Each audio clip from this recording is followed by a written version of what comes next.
बिहार में इस वक्त जबरदस्त हलचल मची हुई है। सभी के मन में ये सवाल है कि कल क्या होगा, लेकिन हम आपको बताने वाले हैं कि कल फ्लोर टेस्ट से पहले ही पता चल जाएगा कि नीतीश कुमार बीजेपी की सरकार गिरेगी या बनी रहेगी, तेजस्वी यादव पास होंगे या फेल हो जाएंगे। देखिए, इस वक्त हम लोग विधानमंडल के बाहर मौजूद है। यहीं पर कल तमाम विधायक लेकर बीजेपी आएगी, जदयू आएगी, राजद आएगी, वामदल, कांग्रेस, सभी का जमावड़ा कल यहीं पर होगा।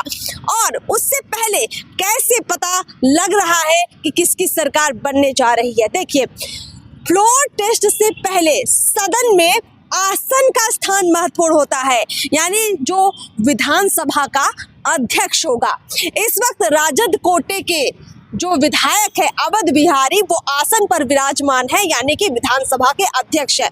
जब बहुमत साबित करने की बारी आती है, तब आसन पर बैठे व्यक्ति की ताकत बहुत ज्यादा बढ़ जाती है। इसीलिए जैसे ही नीतीश कुमार ने बीजेपी के साथ मिलकर बिहार में सरकार बनाई, उन्होंने अविश्वास प्रस्ताव पेश कर दिया विधानसभा अध्यक्ष के खिलाफ, यानी कि विधानसभा अध्यक्ष अवध बिहारी चौधरी को इस्तीफा देना होगा। लेकिन लालू यादव और तेजस्वी यादव ने विधानसभा अध्यक्ष, जो कि उनके पार्टी के नेता हैं, अवध बिहारी को कहा है कि आपको इस्तीफा नहीं देना है, और लगातार वो अपनी कुर्सी पर बने हुए हैं। कल जब सभी पार्टियां मौजूद होंगी सदन के अंदर, तो सबसे पहले विधानसभा अध्यक्ष के खिलाफ जो अविश्वास प्रस्ताव जदयू और बीजेपी लेकर आई है, उस पर वोटिंग होगी और खेल यही शुरू होगा।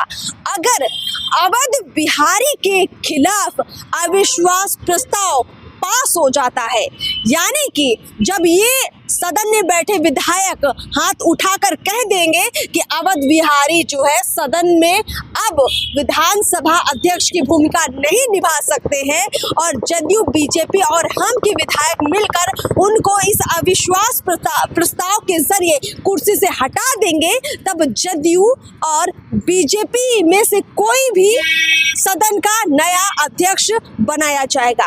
और जैसे ही सदन का नया अध्यक्ष बनेगा जदयू या बीजेपी के कोटे से, तब आगे का सारा खेल बीजेपी और जदयू के हिसाब से होगा।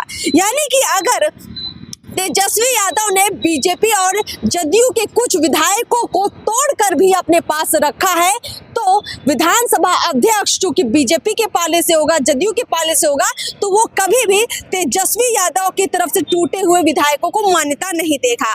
दूसरी बड़ी बात ये कि जब ये वोट पड़ रहे होंगे विधानसभा के अध्यक्ष को लेकर, उसी वक्त अगर बीजेपी के जो टूटे विधायक हैं या जदयू की जो टूटे विधायक हैं जो तेजस्वी को समर्थन कर रहे हैं, अगर वो क्रॉस वोटिंग कर देते हैं, यानी कि वो ये कह देते हैं कि जो अवध बिहारी हैं हम उनका समर्थन करते हैं, वो अपने पद पर बने रहने चाहिए, तो उसी वक्त ये तय हो जाएगा कि अब राजद खेमे में गेंद जा चुकी है, यानी राजद की सरकार बन चुकी है।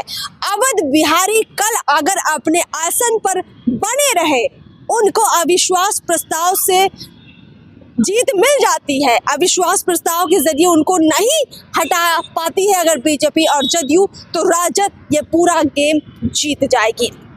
इसकी अगली तस्वीर आपको समझाते हैं। देखिए, अविश्वास प्रस्ताव में जो नीलम देवी है, माना यह जा रहा है कि वो राजद कोटे से जो सदन के अंदर विधायक है वो क्रॉस वोटिंग कर सकती हैं राजद के खिलाफ। बीजेपी के समर्थन में अगर वो खड़ी हो जाती हैं तो राजद दिक्कत में आ जाएगी। यानी कि जदयू और बीजेपी अगर विधानसभा का अध्यक्ष बदलने में कामयाब हो जाती है और बीजेपी के सारे विधायक, जदयू के सारे विधायक, हम के सारे विधायक हाथ उठाकर अवध बिहारी के खिलाफ अविश्वास प्रस्ताव में खड़े हो जाते हैं और कहते हैं कि सदन का अध्यक्ष अब अवध बिहारी नहीं बने रह सकते हैं, तब ये तय हो जाएगा कि सरकार नहीं गिर रही है। मौजूदा जो एनडीए सरकार है नीतीश कुमार की, बीजेपी की, वही बिहार में आगे भी सरकार बनी रहेगी।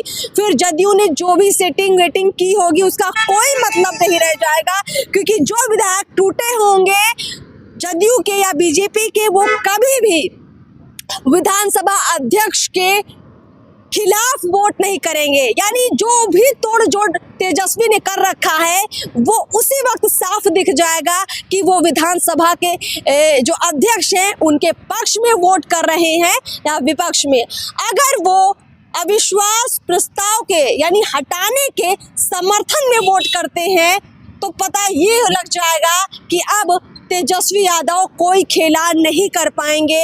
लेकिन अगर उसी वक्त जो 3 से 4 विधायक या 3 से 4 विधायक जदयू के उसी वक्त ये कह देते हैं कि विधानसभा का अध्यक्ष को हम समर्थन दे रहे हैं, तब ये पता चल जाएगा कि अब राजद की सरकार बन सकती है, क्योंकि अवध बिहारी आसन पर विराजमान है। तो सारी संभावनाएं, सारा समीकरण विधानसभा के अध्यक्ष की कुर्सी से सेट हो रहा है।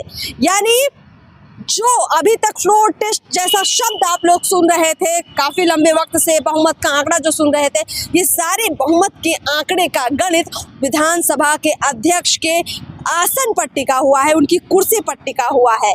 जिसकी कुर्सी उसकी सरकार, कल यही होगा। अब देखते हैं क्या कुछ होगा कल, पूरी नजर हमारी बनी रहेगी। संभावना 50-50 की है, यानी सरकार बन भी सकती है, सरकार गिर भी सकती है। यहाँ अभी कोई भी 100% नहीं कह सकता है कि हम बने रहेंगे, या तेजस्वी ये नहीं कह सकती कि हम सरकार बना ही लेंगे। सारी संभावनाएं हैं जिन पर हमारी नज़र बनी हुई है, और लगातार आप हमारे चैनल को इसी तरह से देखते रहिए, सब्सक्राइब कीजिए, वीडियो भी खूब शेयर कीजिए। नमस्कार।